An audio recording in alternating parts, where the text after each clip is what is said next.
बागेश्वर धाम पहुंच चुके हैं और बागेश्वर धाम के पीठाधीश्वर पंडित धीरेन्द्र कृष्ण शास्त्री के साथ आप देख सकते हैं पूजन कर रहे हैं। बागेश्वर धाम में प्रधानमंत्री नरेंद्र मोदी यहाँ पर वर्ल्ड क्लास कैंसर हॉस्पिटल का निर्माण कार्य होना है और इसी की आधारशिला रखने के लिए प्रधानमंत्री नरेंद्र मोदी यहाँ पर पहुँचे हैं। तो देखिए तस्वीरें आपकी स्क्रीन पर। बागेश्वर धाम में प्रधानमंत्री नरेंद्र मोदी दर्शन करते हुए, पूजन करते हुए और वहां पर उपस्थित महंत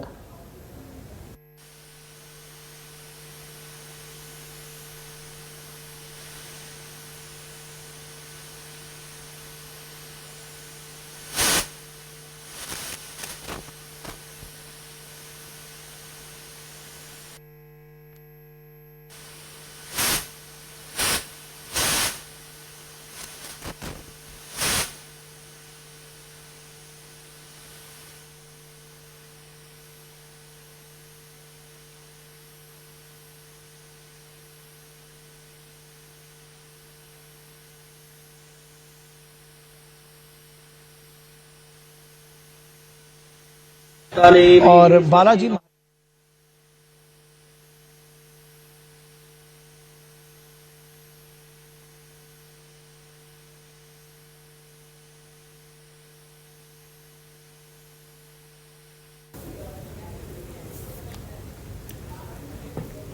प्रधानमंत्री नरेंद्र मोदी बागेश्वर धाम पहुंच चुके हैं और ये देखिए आरती करते हुए बागेश्वर धाम में प्रधानमंत्री नरेंद्र मोदी का आगमन हो चुका है और यहाँ पर एक वर्ल्ड क्लास कैंसर हॉस्पिटल की स्थापना करने के लिए प्रधानमंत्री नरेंद्र मोदी को इनवाइट किया गया। बागेश्वर धाम के पीठाधीश्वर पंडित धीरेन्द्र कृष्ण शास्त्री ने कैंसर हॉस्पिटल की नींव रखेंगे प्रधानमंत्री नरेंद्र मोदी, लेकिन उससे पहले बागेश्वर धाम में बालाजी महाराज का पूजन अर्चन करते हुए प्रधानमंत्री नरेंद्र मोदी वहां पर उपस्थित महंत विधिवत पूजन अर्चन कराते हुए प्रधानमंत्री नरेंद्र मोदी को तो देखिए आरती भी करते हुए नजर आ रहे हैं प्रधानमंत्री।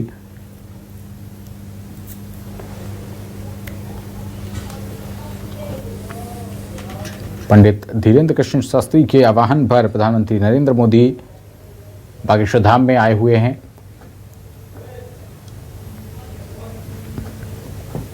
थोड़ी देर बाद कैंसर हॉस्पिटल का भी शिलान्यास होना है। पूजा अर्चना कराई जा रही है और साथ ही साथ बालाजी महाराज धीरेन्द्र शास्त्री भी यहाँ पर मौजूद है। आरती करते हुए प्रधानमंत्री नरेंद्र मोदी पूजा अर्चना करते हुए विधिवत तरीके से बालाजी महाराज, बालाजी सरकार की।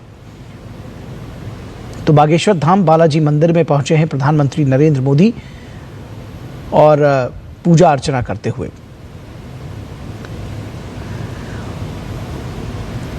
बेहद महत्वपूर्ण ये तस्वीरें हैं। प्रधानमंत्री नरेंद्र मोदी पहली बार बालाजी सरकार मंदिर में पहुंचे हैं और यहां पर एक जनसभा को भी संबोधित करेंगे प्रधानमंत्री नरेंद्र मोदी। लेकिन उससे पहले, सबसे पहले दरअसल इस दौरे में अगर कहा जाए मध्य प्रदेश का जो उनका दौरा है तो वो बागेश्वर धाम से ही शुरुआत हुआ है। बालाजी सरकार की पूजा अर्चना करने के लिए सबसे पहले नतमस्तक होने के लिए, श्रद्धान्वित होने के लिए वो पहुंचे हैं वहां पर। और बागेश्वर धाम मंदिर में प्रधानमंत्री नरेंद्र मोदी पूजा अर्चना कर रहे हैं और उसके बाद वो यहाँ पर जो कैंसर हॉस्पिटल है जिसका नाम बालाजी सरकार कैंसर इंस्टीट्यूट रखा गया है उसका शिलान्यास करेंगे। बेहद महत्वपूर्ण ये परियोजना है क्योंकि ऐसा कहा जा रहा है कि ये न सिर्फ multi speciality, super multi speciality hospital होगा बल्कि इसमें तमाम तरह की जो सुविधाएं हैं, फार्मेसी ब्लॉक, जो दूसरे ब्लॉक्स हैं, बालाजी देवस्थानम, यज्ञशाला, सोलर पार्किंग और धर्मशालाएं भी बनाई जाएंगी ताकि मरीजों के परिजन वहाँ रह सकें और गरीब मरीजों का कैंसर का इलाज जो है वो निःशुल्क हो सकेगा। तो उससे पहले बालाजी के बागेश्वर धाम के बालाजी मंदिर में पहुंचे हैं प्रधानमंत्री नरेंद्र मोदी और वहां श्री हनुमान जी की जो बालाजी का जो रूप है, बालाजी सरकार के नाम से जो सुप्रसिद्ध है, उनकी पूजा अर्चना करते हुए प्रधानमंत्री नरेंद्र मोदी पहली बार पहुंचे हैं प्रधानमंत्री बालाजी सरकार के इस मंदिर में और उनके साथ धीरेन्द्र शास्त्री जो बागेश्वर धाम महाराज जिनको कहा जाता है वो भी यहाँ पहुँचे हैं। साथ में दरअसल वो मौजूद हैं और प्रधानमंत्री को साथ साथ इस मंदिर के विषय में जानकारी देते हुए बताते हुए बागेश्वर धाम महाराज धीरेन्द्र शास्त्री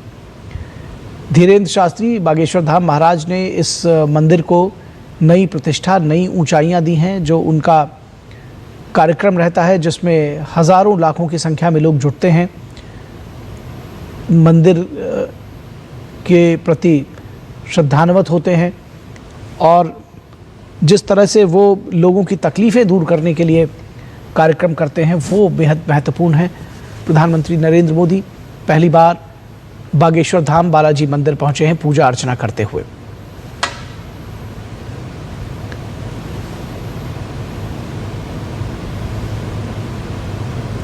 तो प्रधानमंत्री नरेंद्र मोदी के मध्य प्रदेश दौरे का ये पहला दिन है। मंदिर की परिक्रमा भी की प्रधानमंत्री ने, साथ ही बालाजी सरकार जो कि हनुमान जी का ही बाल रूप है उनको नतमस्तक हुए, वहाँ पर पूजा अर्चना की, श्रद्धान्वित हुए।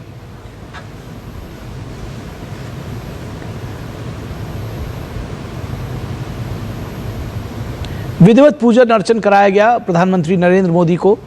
और इस दौरे की शुरुआत, दरअसल 3 दिवसीय दौरा है प्रधानमंत्री का, जिसमें वो मध्य प्रदेश के साथ साथ बिहार और असम का भी दौरा करेंगे।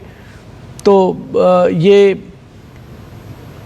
दौरे की शुरुआत अगर कहा जाए कि उन्होंने जो उनकी जो यात्रा रही है वो एक धार्मिक स्थल से उसकी शुरुआत हुई है और आध्यात्म के साथ जो प्रधानमंत्री का जुड़ाव है वो इसी तरह से परिलक्षित होता रहता है। आए दिन हम जब देखते हैं कि कहीं भी किसी भी क्षेत्र में जब वो जाते हैं तो मंदिरों में जाना, मठों में जाना, वहाँ अपने श्रद्धा सुमन अर्पित करना, श्रद्धान्वित होना, नतमस्तक होना, पूजा अर्चना करना, ये उनके कार्य व्यवहार, उनके कार्य प्रणाली, कार्यशैली का एक हिस्सा रहा है। और जिसको कहते हैं कि पहले ईश्वर और प्रभु के चरणों में नतमस्तक होते हैं और उसके बाद जो आगे की कार्य है उसको बढ़ाते हैं। तो मध्य प्रदेश में भोपाल में जो इन्वेस्टर्स समिट हो रही है उसमें भी हिस्सा लेंगे प्रधानमंत्री। भोपाल में जो दूसरी मीटिंग्स हैं बीजेपी नेताओं के साथ उसमें भी शिरकत करेंगे, लेकिन शुरुआत उन्होंने बागेश्वर धाम मंदिर से की है।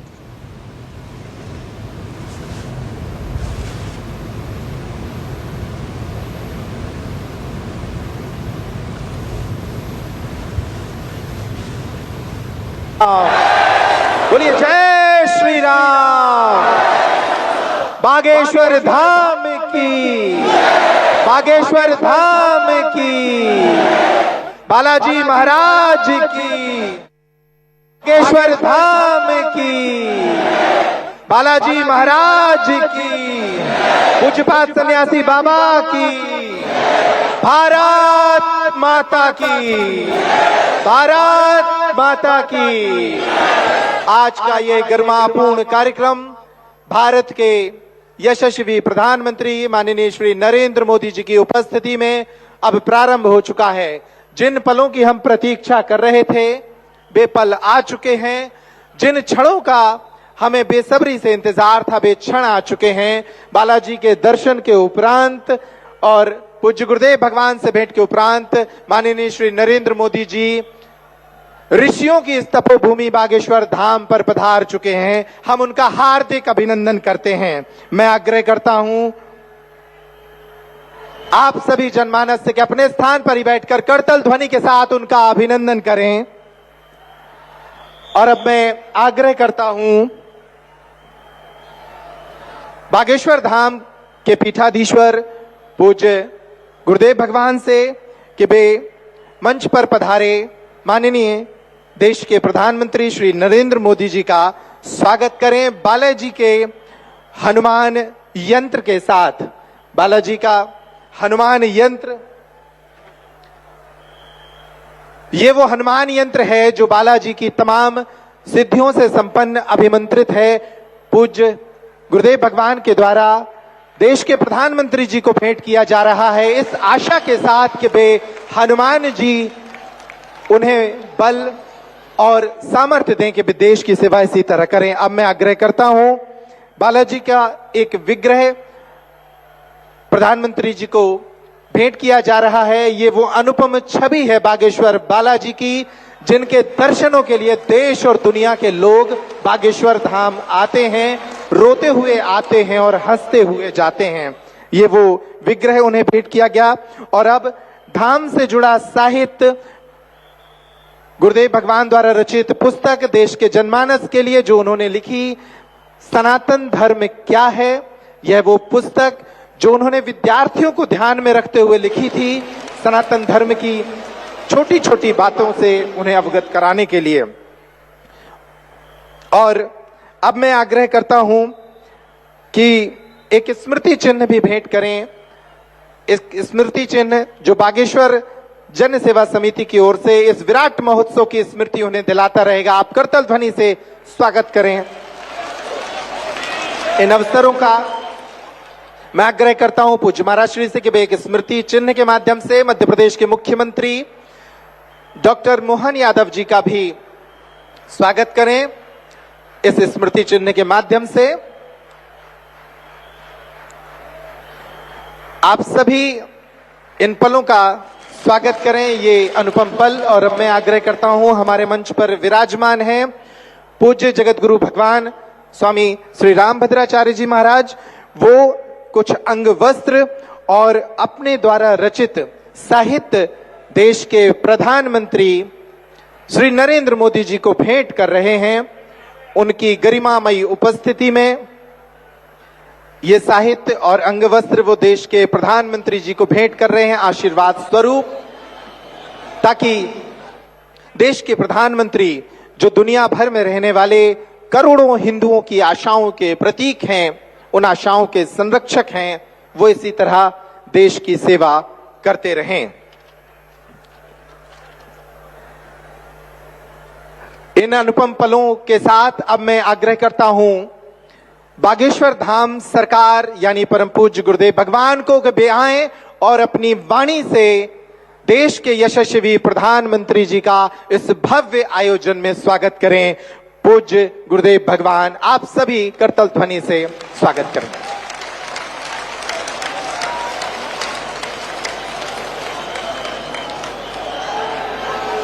जय श्री राम।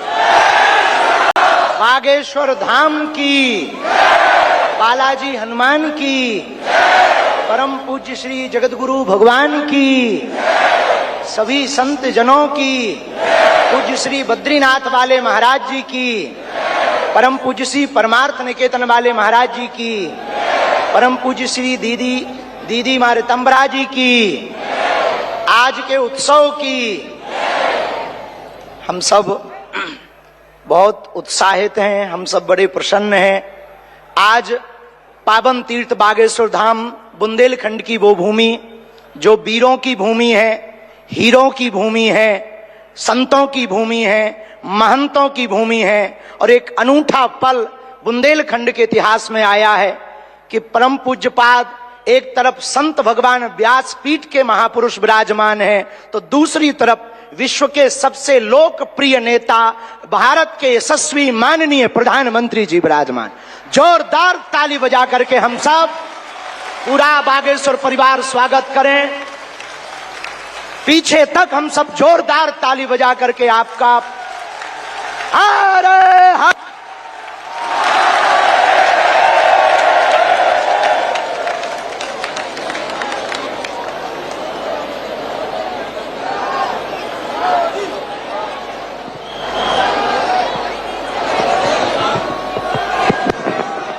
आज एक अनूठा, अद्भुत, अकल्पनीय पल आया है। बहुत से लोग यहां पर जो विराजमान और देश दुनिया में जो देख रहे हैं, हम सब बुंदेलखंड वासी माननीय प्रधानमंत्री जी का धन्यवाद कह कर करके थक जावें तब भी धन्यवाद नहीं चुकेगा, क्योंकि 60 दिन में दूसरी बार बुंदेलखंड के प्रति लाड़ और प्यार बरसाने के लिए आए हुए हैं। और वो प्रधानमंत्री जी जो अमेरिका में अगली पंक्ति में खड़े होकर के वहां के प्रधानमंत्री भी ट्रंप कहते हैं the great prime minister of India. America में स्वागत पाकर अब एक छोटे से गांव गड़ा में आए हैं। ऐसे प्रधानमंत्री मिलना मुश्किल है जो गाय की बात करते, गंगा की बात करते तो गरीबों की भी बात करते हैं। ऐसे प्रधानमंत्री जी मिलना बहुत कठिन है जो दल से नहीं दिल से देश की सेवा करते हैं। ऐसे प्रधानमंत्री जी हम सबको मिले हैं कि हम बहुत गर्व के साथ कह सकते हैं, दीदी मां भी विराजमान है, 500 साल की सनातनियों की लड़ाई को उन्होंने ऐसे जीत करके बता दिया। लोग कहते थे परिंदा पर नहीं मारेगा, उन्होंने राम लला को भव्यता के साथ बैठा दिया। तो कुछ लोगों ने कहा कि भैया मंदिरों से क्या होगा, तो हमने जब अपना छोटा सा निमंत्रण माननीय प्रधानमंत्री जी को रखा कि हमारी सामर्थ्यता तो नहीं, गांव गड़ा है, छोटा सा स्थान है, बालाजी का स्थान है, हमारा निमंत्रण है, आपने बिना विलंब किए एक क्षण में कहा हम बनाते हैं और आते हैं। ये उदारता हमें, ये कहते हुए बहुत से लोग आज के बाद बहुत सी तरह तरह की बातें करेंगे, हमें उससे कोई फर्क नहीं पड़ता है। इसलिए फर्क नहीं पड़ता है कि हमने ऐसे प्रधानमंत्री को पाया है जो सरहद पर खड़े जवानों की बात करता है तो खेत में खड़े किसानों की बात करते हैं। हमने ऐसे प्रधानमंत्री को पाए हैं हम सब ने जो संतों की भी चर्चा करते हैं, महंतों की भी चर्चा करते हैं, और ऐसे प्रधानमंत्री को हमने पाया है जिनका विजन और मिशन 2037 तक भारत को विकसित राष्ट्र के रूप में देखना चाहते हैं। आज एक नवाचार इस विकसित भारत में होने जा रहा। बुंदेलखंड की धरती से हमारे प्रियजनों, बागेश्वर धाम, पूरे भारत के लोगों, अभी तक अस्पतालों में मंदिर थे, अब मंदिर में अस्पताल होगा। और पूरे बुंदेलखंड के लिए ये सबसे बड़ा उपहार है, सबसे बड़ा वरदान है। आप जब से प्रधानमंत्री पद पर आसीन हुए श्री मोदी जी, तब से पाकिस्तान वाले भी कह रहे हैं कि हमें भी वापस मिला लो। ऐसी विकास की गति से भारत बढ़ रहा है, ऐसी गति से अपना देश चल रहा है। और एक बात बहुत हम विनम्रता पूर्वक आपको प्रार्थना करें, हमारे संत महात्मा विराजमान हैं, विदेशों से भी लोग यहाँ विराजमान हैं, एनआरआई सभी वर्गों के लोग हैं, यशस्वी माननीय मुख्यमंत्री जी हैं, हमारे क्षेत्रीय सांसद जी भी हैं। एक बात हम कह दें, विश्वामित्र का भारत विश्वमित्र की भूमिका निभा रहा है। कल तक जो पिछली पंक्तियों में भारत को खड़ा किया जाता था, आज रेड कारपेट बिछा करके पूरा विश्व स्वागत कर रहा हो। बुरा ना मानना, हम बात को विराम करने के पहले कह दें, यूक्रेन वाले प्रधानमंत्री जी की पुतिन से बात नहीं होती, पुतिन की ट्रंप से नहीं होती, लेकिन एक अपने प्रधानमंत्री जी हैं जो तीनों से कर लेते हैं। और अद्भुत ये देखना, ये विश्वमित्र भारत है हमारा, जो वर्तमान में विश्वमित्र की भूमिका निभा रहा। और अद्भुत देखना, गड़ा गांव बागेश्वर धाम सन्यासी बाबा की तपोभूमि पर आ गए तो भैया आपने अपने माननीय प्रधानमंत्री जी ने अपने विजन और मिशन से चांद पर भी तिरंगा फहरा दिया। अब हम माननीय प्रधानमंत्री जी को कहें, आप जहां आए हैं, एक समय ऐसा था कि हमारे यहाँ विधायक भी 5 साल में एक बार आते थे। अब आप आ गए हैं तो हमें लगता है हमारा बुंदेलखंड निश्चित रूप से आपको बहुत बहुत सब बधाई दे रहे हैं, आशीर्वाद दे रहे हैं, सब साधुवाद दे रहे हैं, सब आपके प्रति बहुत भाव प्रकट कर रहे हैं। अत्यधिक ना कहें, क्योंकि ज्यादा पूज्यपाद गुरुजी भी बैठे, ज्यादा कुछ बोल जाएंगे तो गड़बड़ हो जाएगा। लेकिन अंत में यही कहेंगे, आपका स्नेह जो बुंदेलखंड के प्रति है वो बना रहे, और हमारा बुंदेलखंड और हमारा देश आपके नेतृत्व में ऐसे ही दिशा और दशा सुधार करता हुआ विकसित राष्ट्रों में पहुंचे। हम साधु समाज और बुंदेलखंड वासी तो हम वो हैं कि राम जी को 14 साल का वनवास मिला था तो 12 साल यहीं रख लिया था चित्रकूट में। तो हम चाहेंगे कि आप ऐसे ही बार बार आते रहें। और पूरे बुंदेलखंड के लिए यह अस्पताल लगभग 2 से 3 वर्ष में पूर्ण करेंगे। सबके सहयोग से आप आ गए तो हो ही जाना है पूरा। और इसको मेडिकल कॉलेज बनाने का हमारा विचार है, और बालाजी पूर्ण करवाएंगे, सन्यासी बाबा का तप इसको पूर्ण करवाएंगे। अब अस्पतालों से कृपा भी मिलेगी, दवा भी मिलेगी, ज्ञान भी होगा तो विज्ञान भी होगा। और हम आपको निवेदन करें, अतिशयोक्ति हो जाए तो क्षमा करना, हमारे ब्याह में भले ही न आप आई हो, पर उद्घाटन में अगर समय मिल जाए तो आप पहुंचे। माननीय प्रधानमंत्री जी अभी जब माता जी को मिल रहे थे तो हमारी माता जी से कह रहे थे हम तुम्हारी माता जी पर्ची खोल रहे, और माता जी से बोले अब तुम्हारे मन में ये चल रहा है कि ब्याह हो जाए। उस वक्त तो हम नहीं कह पाए, तो हम कहेंगे हमारी बारात में आप भले ना।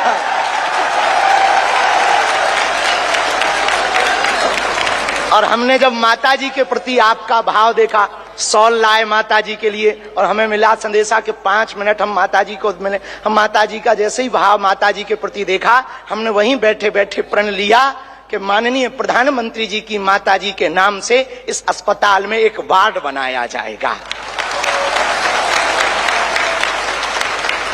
हमारे मन में ये आया और बस यही कहेंगे, हम तो कुछ जानते नहीं हैं, ज्यादा पढ़े लिखे भी नहीं, अंत में यही कहेंगे आप स्वस्थ रहें और आप ऐसे ही सत्ता में रहें ताकि भारत ऐसे ही विकास करता रहे।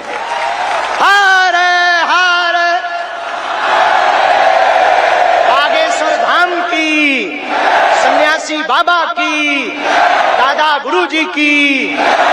और भैया जी को आज के कार्यक्रम से बुरो लगे उठटरी बराबर। इसी के साथ में जय श्री राम।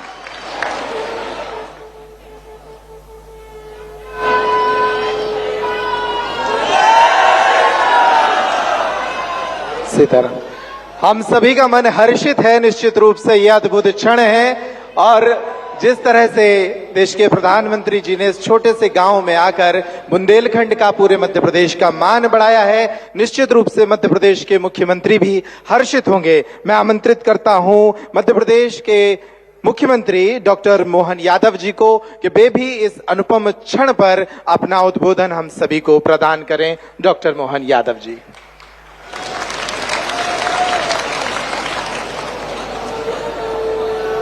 आज का दिन वास्तव में एक अलग प्रकार के आनंद का, उत्साह का, उमंग का और खासकर बुंदेलखंड की धरती पर यशस्वी प्रधानमंत्री, मैं एक बार अपनी ओर से, सरकार की ओर से और आप सबकी ओर से आपका स्वागत करता हूं, अभिनंदन करता हूं।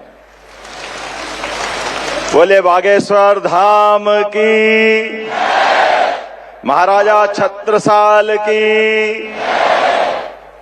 आज यहां यशस्वी प्रधानमंत्री का जब आगमन हुआ है, उसके साथ साथ सारा संत वृंद अपना आशीष देने के लिए, आज का दिन तो देवता भी आशीर्वाद दे रहे होंगे, इतना भव्य धाम अपना जगमगा रहा। इंद्र का इंद्रासन भी आज अलग प्रकार से कहीं न कहीं थोड़ी ईर्ष्या कर रहा होगा। हमारे बीच परम पूज्य जगत गुरु साध्वी दीदी, चिदम्बरम महाराज साहब, सभी संत वृंद, हमारे माननीय अध्यक्ष जी, माननीय गवर्नर साहब, यशस्वी प्रधानमंत्री के साथ जब विराजमान है, मैं थोड़ी धृष्टता के साथ कह रहा हूं कि हमारे लिए वास्तव में ये बुंदेलखंड के प्रति पहली बार हो रहा है यशस्वी प्रधानमंत्री का इतना स्नेह कि हमारे लिए पहले यहाँ ये बुंदेलखंड की धरती यशस्वी प्रधानमंत्री के आने से केन बेतवा नदी के माध्यम से पूरे क्षेत्र के लिए जल की इतनी बड़ी सौगात दी, वाकई अद्भुत दी है। हमारा पूरा बुंदेलखंड उत्तर प्रदेश और मध्य प्रदेश का मिला करके स्वर्गीय भारत रत्न अटल बिहारी वाजपेयी की उस भावना को लेकर के, जो वास्तव में बुंदेलखंड लोग हमारे लिए बात अपने आन बान शान की हो तो प्राण की बाजी लगा करके वीरता का नया प्रतिमान बना सकते हैं। लेकिन जो प्रकृति की मार थी, जहां सूखा पड़ता था, वहां आपके आशीर्वाद से सुखी रहने का आशीर्वाद मिला है। ये आपकी कृपा है, आपकी मेहरबानी है। और उससे बड़ा दो राज्यों के बीच, राजस्थान हो, मध्य प्रदेश हो, उत्तर प्रदेश हो, एकमात्र ये वाकई स्वर्णिम काल चल रहा माननीय प्रधानमंत्री जी, जिनके कारण, आपके कारण से सभी राज्यों के बीच ये अनावश्यक झगड़े और ये इनके बीच पानी के बंटवारों को लेकर पूरे दुनिया भर में भारत की खराब छवि बनती थी। लेकिन आपने ये परस्पर समन्वय पे आशीर्वाद देते हुए, और आशीर्वाद के लिए भी कितना बड़ा आशीर्वाद, केन बेतवा नदी का 1 लाख करोड़ का प्रोजेक्ट 90,000 करोड़ आप दे रहे हो, ये कितना बड़ा आशीर्वाद है। ये वाकई बहुत अद्भुत समय चल रहा है। 70,000 करोड़ का राजस्थान के साथ पार्वती कालीसिंध चंबल प्रोजेक्ट, लेकिन आपके आशीर्वाद से उसकी भी 90% राशि माननीय केंद्र सरकार के माध्यम से प्रधानमंत्री जी दे रहे हैं। ये वाकई अद्भुत समय चल रहा है। जो वसुदेव कुटुंबकम की बात हम सुनते थे, आपका मन कितना बड़ा है, कितना उदार है। कोविड के काल में आप देशवासियों की भी रक्षा करते और 40 से ज्यादा देशों में दवाई पहुंचा करके अपनी उस भावना का भी आप आशीर्वाद देते और हमारी सनातन संस्कृति की उस ध्वजा को दुनिया में पुनर्स्थापित करते। आज के इस अवसर पर मैं आपका और विनम्रता के साथ एक मेरे मन में भी और आप सबके मन में अलग से एहसास हुआ होगा। माननीय प्रधानमंत्री जी विकास के लिए हमको आशीर्वाद देने आए हैं, लेकिन विकास में मंदिरों का भी योगदान होना चाहिए, मंदिरों की भी अलग से दिशा होना चाहिए। ये दृष्टि देने का काम भी आप कर रहे हैं। यहाँ कैंसर रिसर्च सेंटर के स्थापना के साथ, और महाराज जी तो अब और आगे बढ़ गए, मेडिकल कॉलेज का संकल्प ले रहे हैं। प्रधानमंत्री की मौजूदगी में ये बुंदेलखंड के अंदर सबसे बड़ी सौगात होगी। मैं पुनः आपका वंदन करता हूं, अभिनंदन करता हूं और धन्यवाद देता हूं। हमारे लिए आज यही समय है। मैं मान के चलता हूं, अयोध्या की बात आई, मैं बाबा महाकाल के महालोक का भी साक्षी था।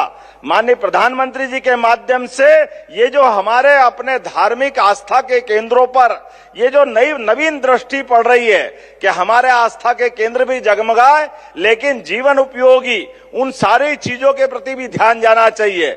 ऐसे में हेल्थ डिपार्टमेंट को लेकर के हमारी सरकार ने भी पिछले दिनों आपके आशीर्वाद से सरकार बनने के बाद 3 मेडिकल कॉलेज का लोकार्पण किया है।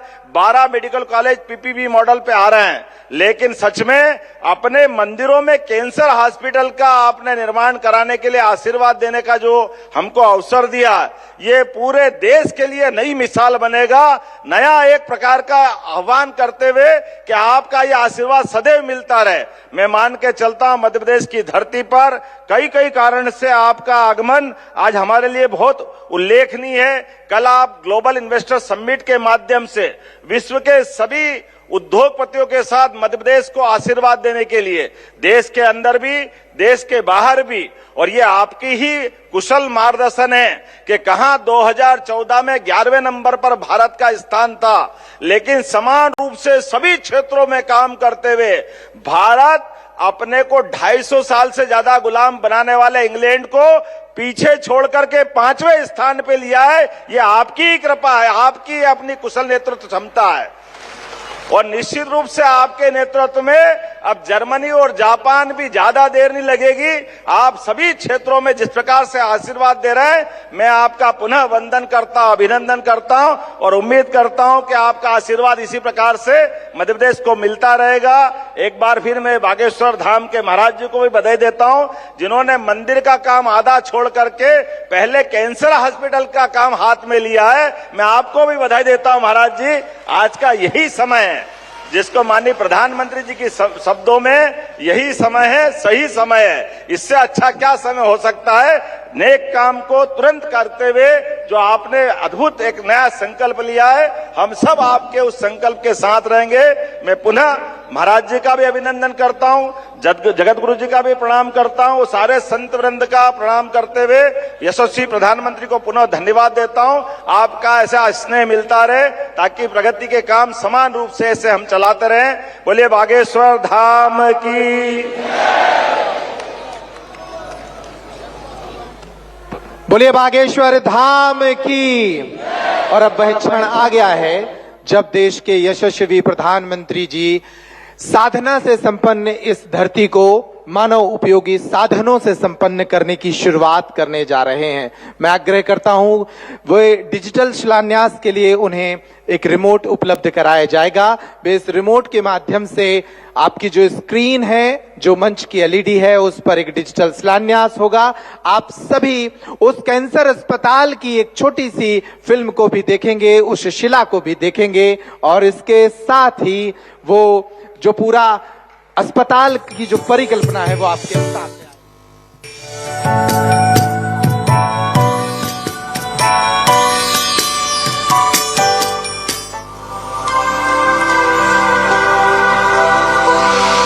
इन बीमारियों बीमारियों को पहले असाध्य माना जाता था, आज उनके इलाज मौजूद है। दुनिया ट्रीटमेंट के साथ ही वेलनेस को महत्व दे रही है, और वेलनेस की बात होती है तो इसमें भारत के पास हजारों वर्ष पुराना अनुभव है। बात यह है कि सब कोई मंदिर बनवाता है, हमने सोचा हम मंदिर नहीं, हम कैंसर हॉस्पिटल बनवाएंगे। अस्पताल में आपका स्वागत है, जो कि राष्ट्रीय और अंतर्राष्ट्रीय क्वालिटी स्टैंडर्ड्स का अनुपालन करता है, जैसे कि AERB, NABH, जो कि भारत का सबसे उच्चतम प्रत्यायन है, JCI, जो कि विश्व का सबसे उच्चतम प्रत्यायन है, और जहां 360 डिग्री पेशेंट केयर और पेशेंट एक्सपीरियंस का ध्यान रखा गया है। 4 व्हीलर पार्किंग, 2 व्हीलर पार्किंग की सुविधा, आरामदेह आगमन प्रस्थान की सुविधा, प्रतीक्षा और पंजीकरण के लिए एक अनोखा प्रांगण, जहां किसी को भी कतार में खड़े होने की आवश्यकता नहीं होगी। जब अस्पताल की बात आती है तो ये एक नया कॉन्सेप्ट है। एक अस्पताल जनरल वार्ड में प्रत्येक मरीज को धूप और प्राकृतिक वेंटिलेशन मिलेगा। तेज रिकवरी के लिए प्राकृतिक धूप के साथ अत्याधुनिक ICU, रेडियोलॉजी में प्रति मरीज 2 रिश्तेदारों के लिए आरामदायक प्रतीक्षा सुविधा। रेडियोलॉजी सेंटर में है लेटेस्ट टेक्नोलॉजी के CT, MRI, 3D sonography, digital x-ray और कई सारे अन्य डायग्नोस्टिक उपकरण।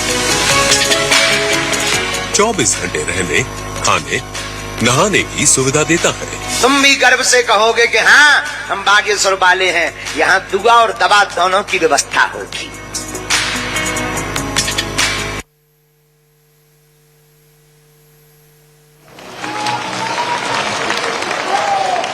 बोलिए बागेश्वर धाम की।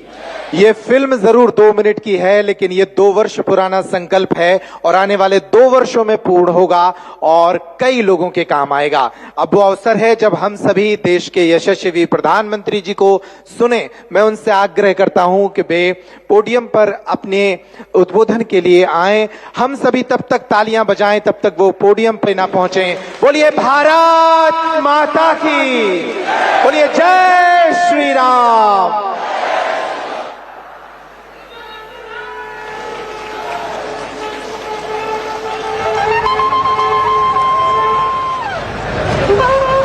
भैया हराओ बोलो, मतंगेश्वर भगवान की, बागेश्वर धाम की जय, जटाशंकर धाम की। अपुन औरण खां मोरी तरफ से 2 हाथ जोड़ के राम राम जो। कार्यक्रम में उपस्थित मध्य प्रदेश के गवर्नर श्री मंगू भाई पटेल, मुख्यमंत्री भाई मोहन यादव जी,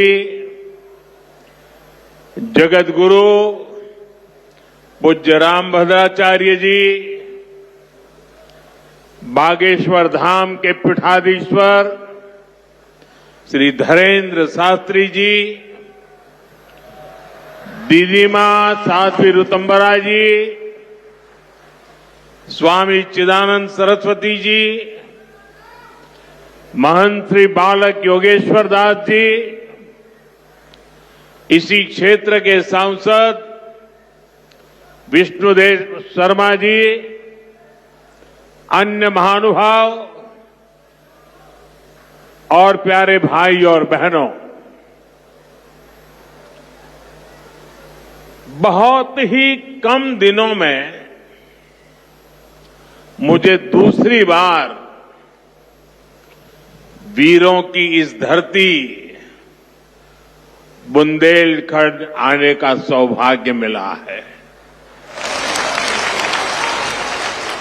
और इस बार तो बालाजी का बुलावा आया है।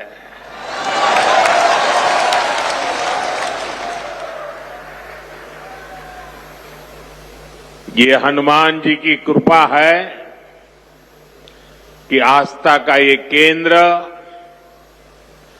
अब आरोग्य का केंद्र भी बनने जा रहा है।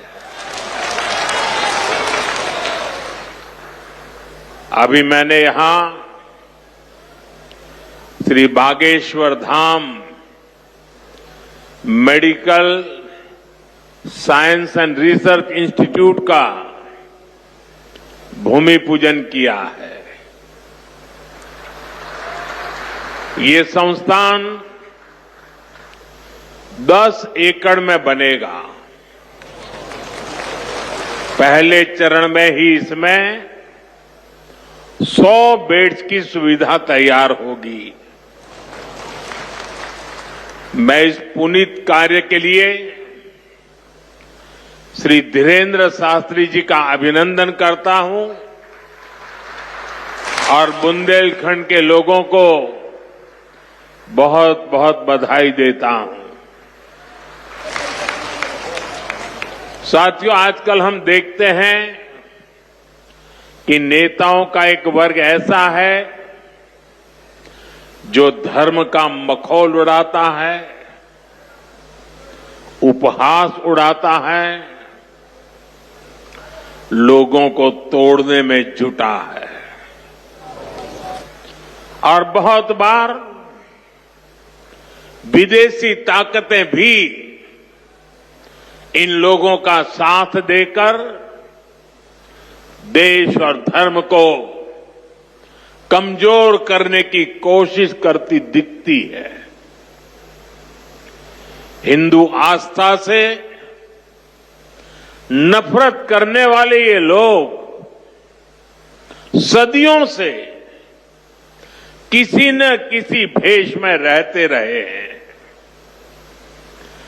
गुलामी की मानसिकता से घिरे हुए लोग हमारे मत, मान्यताओं और मंदिरों पर, हमारे संत, संस्कृति और सिद्धांतों पर हमला करते रहते हैं। ये लोग हमारे पर्व, परंपराओं और प्रथाओं को गाली देते हैं। जो धर्म, जो संस्कृति स्वभाव से ही प्रगतिशील है, उस पर ये कीचड़ उछालने की हिम्मत दिखाते हैं। हमारे समाज को बांटना, उसकी एकता को तोड़ना ही इनका एजेंडा है। इस माहौल में मेरे छोटे भाई धीरेन्द्र शास्त्री जी काफी समय से देश में एकता के मंत्र को लेकर लोगों को जागरूक करते रह रहे हैं। अब उन्होंने समाज और मानवता के हित में एक और संकल्प लिया है। इस कैंसर संस्थान के निर्माण की ठानी है। यानी अब यहां बागेश्वर धाम में भजन, भोजन और निरोगी जीवन तीनों का आशीर्वाद मिलेगा। साथियों, हमारे मंदिर, हमारे मठ, हमारे धाम, ये एक और पूजन और साधना के केंद्र रहे हैं, तो दूसरी ओर विज्ञान और सामाजिक चिंतन के भी, सामाजिक चेतना के भी केंद्र रहे हैं। हमारे ऋषियों ने ही हमें आयुर्वेद का विज्ञान दिया। हमारे ऋषियों ने ही हमें योग का वो विज्ञान दिया जिसका परचम आज पूरी दुनिया में लहरा रहा है।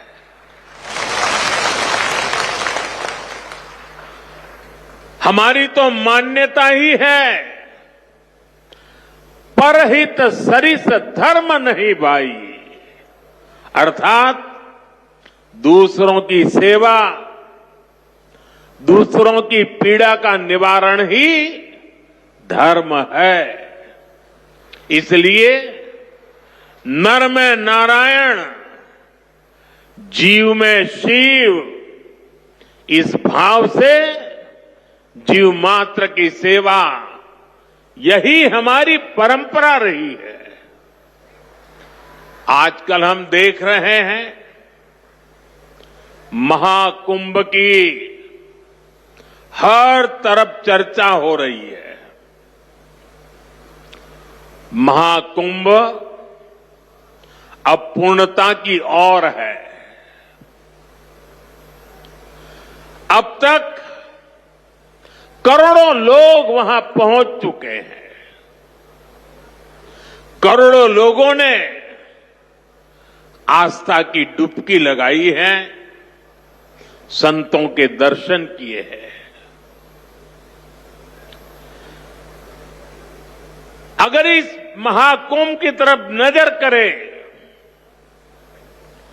तो सहज भाव उड़ जाता है, ये एकता का महाकुंभ है। आने वाली सदियों तक 144 वर्ष के बाद हुआ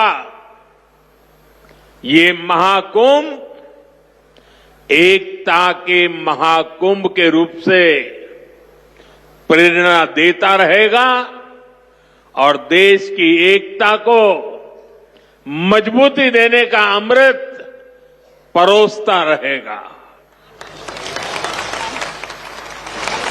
लोग सेवा भाव से लगे हुए, जो भी कुंभ में गया है एकता के दर्शन तो किए ही हैं, लेकिन जिन जिन से मेरा मिलना हुआ है, दो बातें महाकुंभ में गए हुए हर व्यक्ति के मुंह से हिंदुस्तान के कोने कोने में सुनाई देती है। एक, वे जी भर करके स्वच्छता कर्मियों की उनके गुणगान करते हैं। 24 घंटे जिस सेवा भाव से इस एकता के महाकुंभ में स्वच्छता के कार्य को संभाल रहे हैं, मैं आज उन सभी स्वच्छता के साथियों को आदरपूर्वक नमन करता हूं। दूसरी एक विशेषता है जो हमारे देश में बहुत कम सुनने को मिलती है, और इस बार मैं देख रहा हूं एकता के इस महाकुंभ से आए हुए हर यात्री कह रहा है कि इस बार एकता के महाकुंभ में पुलिस कर्मियों ने जो काम किया है, एक साधक की तरह, एक सेवाव्रती की तरह पूरी नम्रता के साथ देश के कोटि कोटि जनों को संभालना, इस एकता के महाकुंभ में जिन पुलिस कर्मियों ने देश के लोगों का दिल जीत लिया है, वे भी बधाई के पात्र है। लेकिन भाइयों बहनों, प्रयागराज के इसी महाकुंभ में इसी सेवा भावना के साथ अनेक विध समाज सेवा के प्रकल्प चल रहे हैं, जिसकी तरफ मीडिया का तो ध्यान जाना बड़ा मुश्किल है, लेकिन ज्यादा चर्चा भी नहीं हुई है। अगर मैं सभी इस सेवा प्रकल्पों की चर्चा करूं तो शायद मेरा अगला कार्यक्रम डिस्टर्ब हो जाएगा, लेकिन मैं एक का उल्लेख करना चाहता हूं। इस एकता के महाकुंभ में नेत्र महाकुंभ चल रहा है। इस नेत्र महाकुंभ में देश के कोने कोने से आए हुए यात्री, गरीब परिवारों से आए हुए लोग, उनकी आंखों की जांच होती है, मुफ्त में होती है। नेत्र चिकित्सक देश के गणमान्य डॉक्टर 2 महीने से वहां बैठे हुए हैं और इस नेत्र महाकुंभ में अब तक 2 लाख से ज्यादा मेरे भाई बहनों की आंखों की जांच हो चुकी है। करीब 1.5 लाख लोगों को निःशुल्क दवाई और चश्मे दिए गए हैं और कुछ लोग ऐसे पाए गए जिनके मोती बिंदु के ऑपरेशन की जरूरत थी।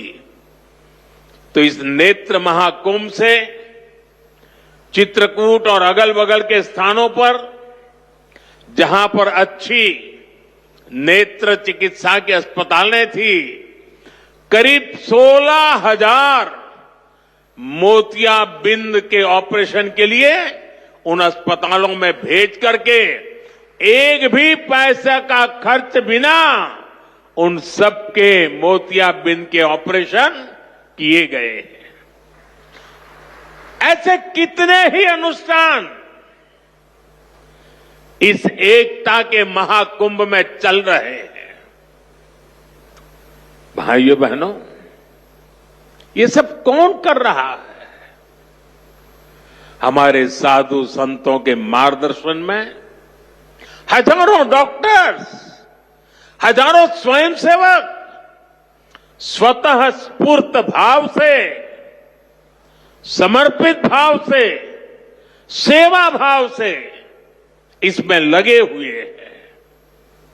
जो लोग एकता के इस महाकुंभ में जा रहे हैं, वो इन प्रयासों की सराहना कर रहे हैं। भाइयों बहनों, ऐसे ही भारत में कितने ही बड़े बड़े अस्पताल भी हमारी धार्मिक संस्थाओं द्वारा चलाए जा रहे हैं।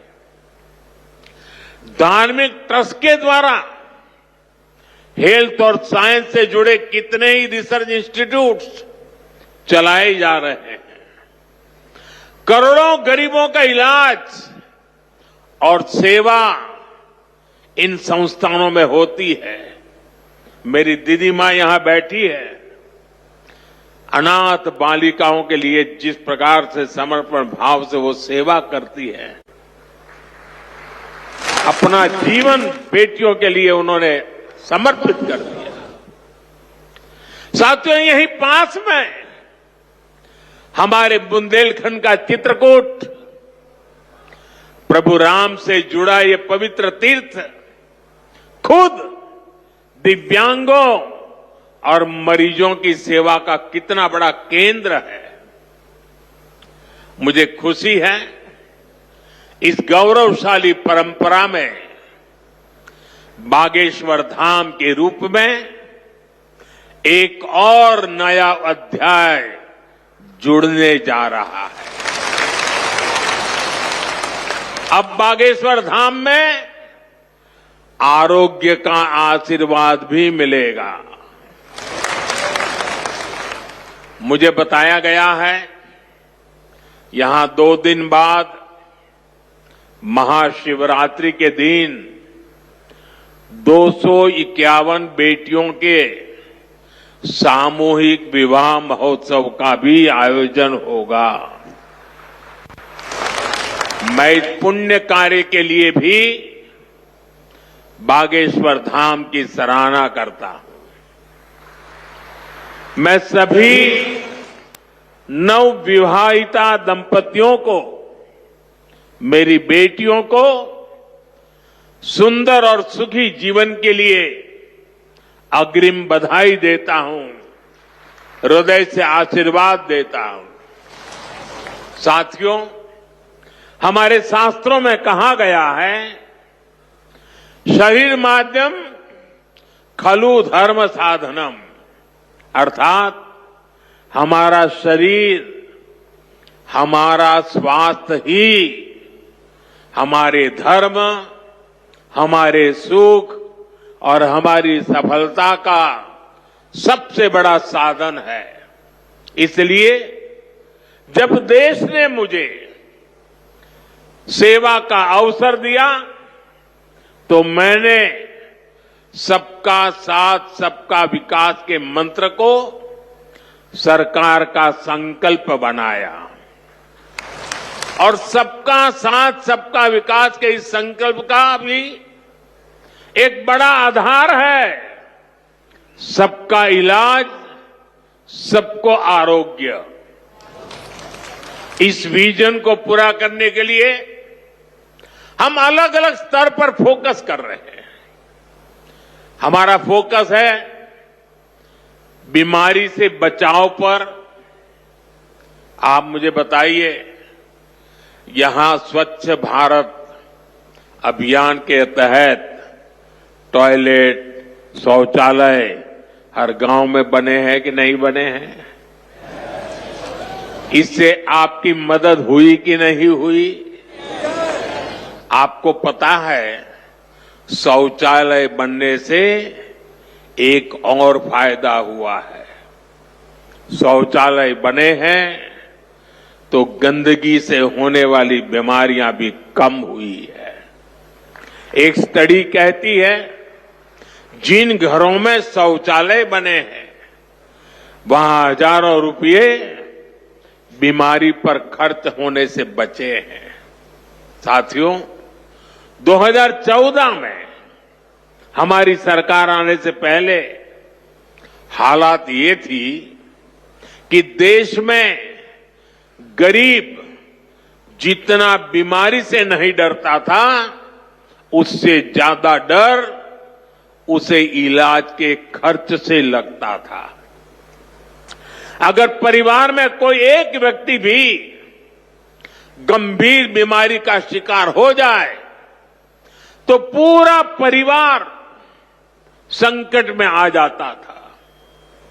मैं भी आप सबकी तरह गरीब परिवार से निकला हूं। मैंने भी इन तकलीफों को देखा है और इसलिए मैंने संकल्प किया है, मैं इलाज का खर्च कम करूंगा और आपकी जेब में ज्यादा से ज्यादा पैसे बचाऊंगा।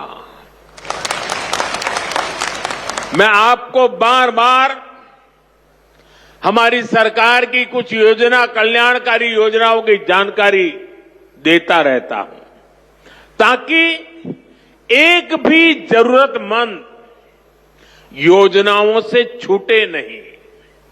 इसलिए मैं कई जरूरी बातें आज फिर यहां दोहरा रहा हूं और मैं आशा करता हूं आप इसे याद भी रखेंगे और अपने परिचितों को जरा बताएंगे भी। बताएंगे ना? पक्का बताएंगे? ये भी सेवा का ही काम है। इलाज के खर्च का बोझ कम होना चाहिए कि नहीं होना चाहिए? इसलिए मैंने हर गरीब के मुफ्त इलाज की व्यवस्था कर दी है। 5 लाख तक का इलाज बिना किसी खर्च के किसी बेटे को अपने मां बाप के इलाज के लिए 5 लाख रुपए तक खर्च नहीं करना पड़ेगा। ये दिल्ली में आपका जो बेटा बैठा है ना, वो काम वो करेगा। लेकिन इसके लिए आपको आयुष्मान कार्ड बनवाना है। मुझे आशा है कि यहां बहुत सारे लोग होंगे जिनका आयुष्मान कार्ड जरूर बना होगा। जिनका नहीं बना है वो भी जल्दी से बनवा ले। और मैं मुख्यमंत्री जी को भी कहूंगा कि इस काम को, इस क्षेत्र में अगर कोई छूट गए हो तो तेजी से इसको आगे बढ़ाया जाए। साथियों, एक और बात आज आपको याद रखनी है। अब गरीब, अमीर, मध्यम वर्ग, कोई भी परिवार हो, परिवार में 70 साल से अधिक उम्र के सभी बुजुर्गों के लिए भी मुफ्त इलाज के लिए आयुष्मान कार्ड बन रहे हैं। ये कार्ड भी ऑनलाइन ही बन जाएंगे। इसके लिए कहीं किसी को कोई पैसा देना नहीं है। और अगर कोई पैसे मांगता है तो सीधे मुझे चिट्ठी लिखना, बाकी काम मैं कर लूंगा।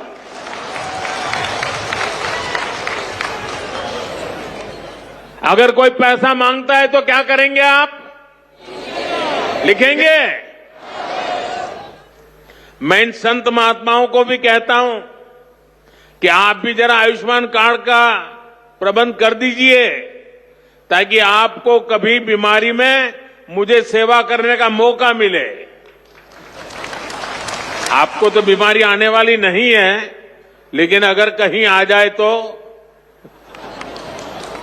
भाइयों बहनों, कई बार इलाज के लिए अस्पताल में भर्ती होने की जरूरत नहीं पड़ती है। डॉक्टर की लिखी दवाई घर पर ही खानी पड़ती है। ऐसे में मेडिकल स्टोर से सस्ती दवाई मिले, मैंने इसका भी इंतजाम किया है। इस खर्च को कम करने के लिए देश में 14,000 से ज्यादा जन औषधि केंद्र खोले गए हैं। और ये जन औषधि केंद्र ऐसे हैं कि जो दवाई बाजार में 100 रुपये में मिलती है, जन औषधि केंद्र में वही दवाई सिर्फ 15, 20, 25 रुपये में मिल जाती है। अब आपका पैसा बचेगा कि नहीं बचेगा? तो आपको जन औषधि केंद्र से दवाई लेनी चाहिए कि नहीं लेनी चाहिए? दूसरी एक बात मैं करना चाहता हूं। आजकल बहुत बार खबरें आती हैं, गांव-गांव किडनी की भी बीमारी काफी फैल रही है।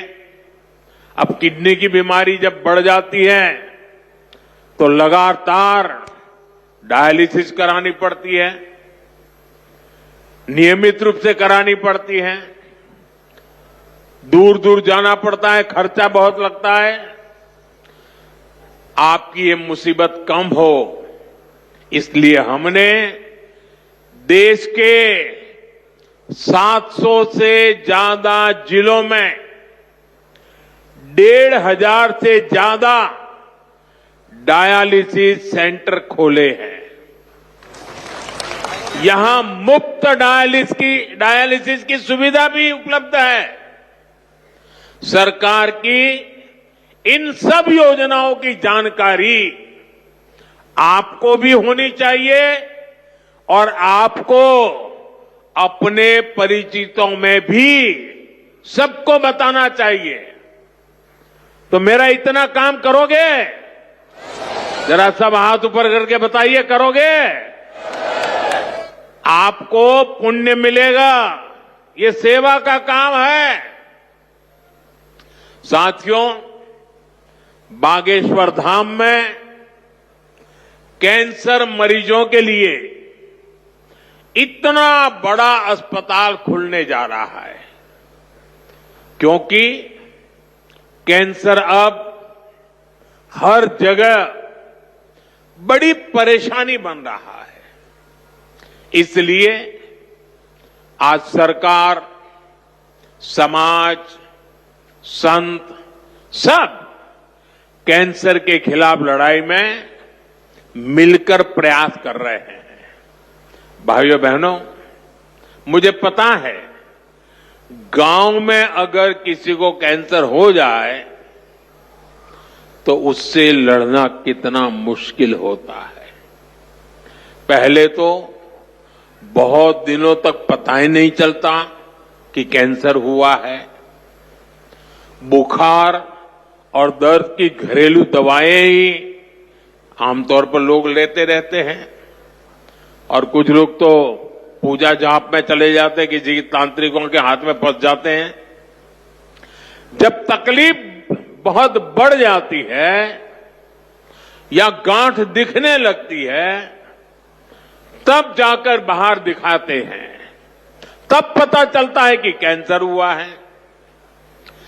और कैंसर का नाम सुनते ही पूरे घर में मातम छा जाता है, सब कोई घबरा जाता है, सारे सपने चूर चूर हो जाते हैं और ये भी समझ नहीं आता कि कहां जाना है, कहां इलाज कराना है। ज्यादातर लोगों को दिल्ली मुंबई का ही पता होता है। इसलिए हमारी सरकार इन सब तकलीफों के समाधान में लगी है। इस साल जो बजट आया है उसमें भी कैंसर से लड़ने के लिए कई सारी घोषणाएं की गई है और मोदी ने तय किया है कि कैंसर की दवाओं को और सस्ता किया जाएगा। अगले 3 साल में देश के हर जिले में कैंसर डे केयर सेंटर खोले जाएंगे। डे केयर सेंटर में जांच भी होगी और आराम करने की सुविधा भी होगी। आपके पड़ोस में ही जो जिला अस्पताल है, चिकित्सा केंद्र हैं, वहां कैंसर क्लिनिक भी खोले जा रहे हैं। लेकिन भाइयों बहनों, आपको मेरी एक बात अच्छी लगे या बुरी लगे, लेकिन इसको कुछ करना ही पड़ेगा। याद रखना और जीवन में लागू करना। कैंसर से सुरक्षा के लिए आपको भी सावधान और जागरूक होना पड़ेगा। सबसे पहली सावधानी ये है कि समय से कैंसर की पड़ताल, क्योंकि एक बार कैंसर फैल गया तो उसे हराना उतना ही मुश्किल हो जाता है। इसलिए हम 30 साल से ज्यादा उम्र के सभी लोगों की जांच के लिए एक अभियान चला रहे हैं। आप सबको इस अभियान का फायदा उठाना चाहिए, हिस्सा बनना चाहिए। लापरवाही नहीं करनी है।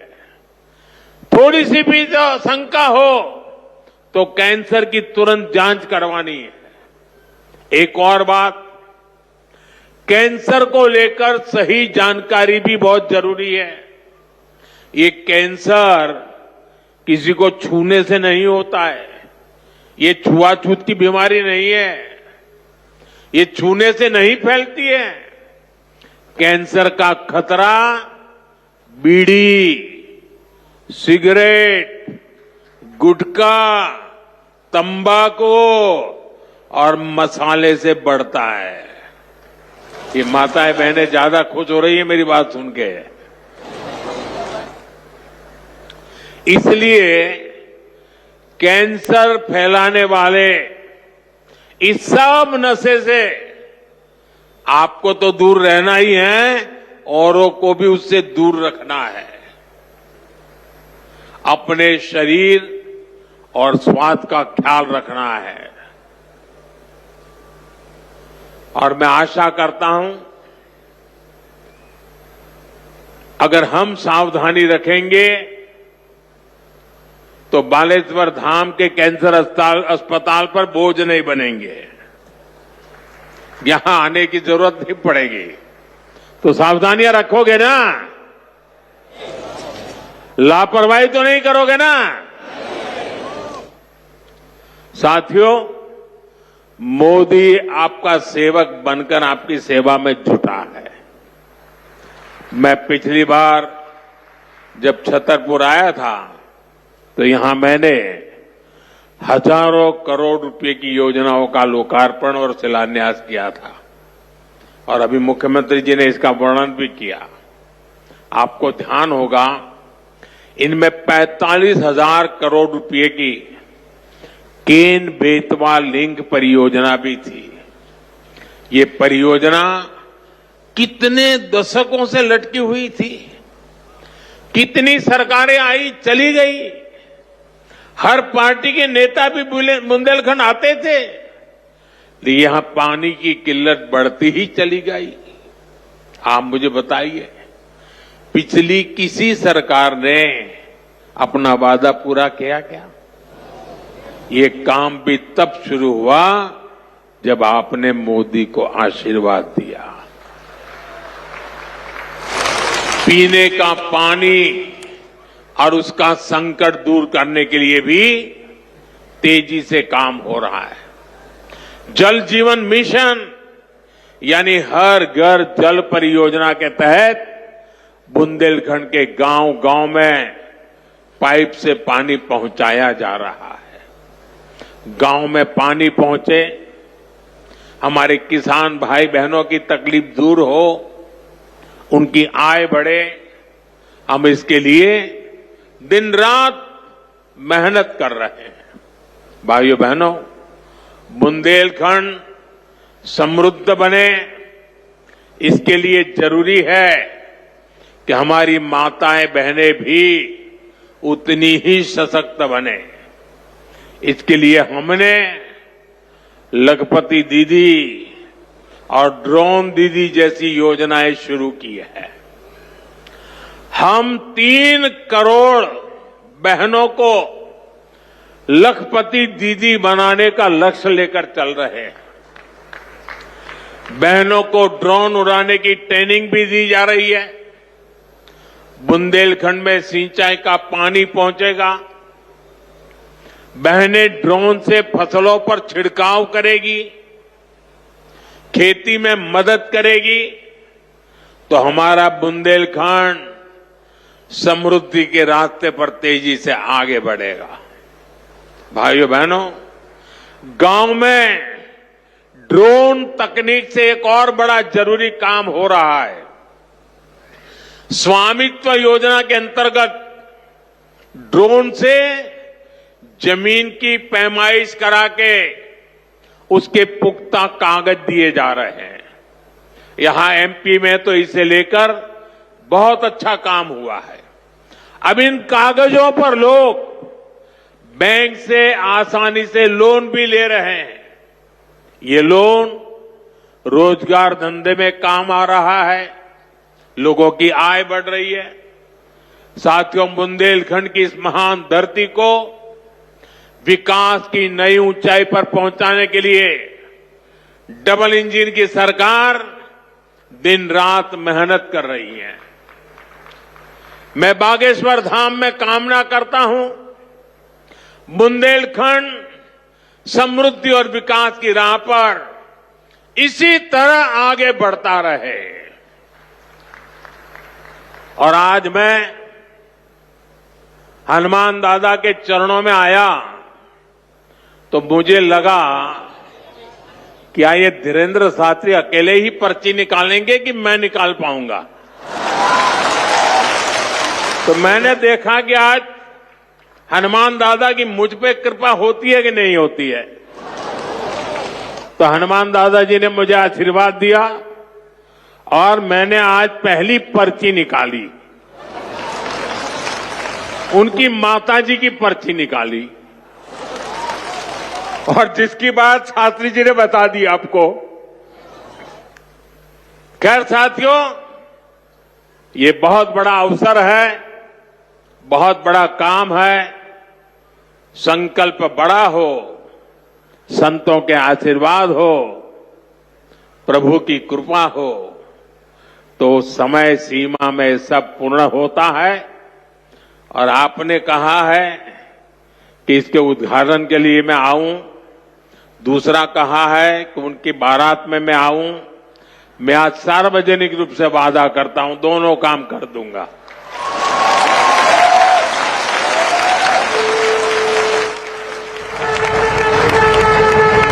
आप सभी को एक बार फिर मेरी बहुत बहुत शुभकामनाएं, बहुत बहुत धन्यवाद। हर हर महादेव।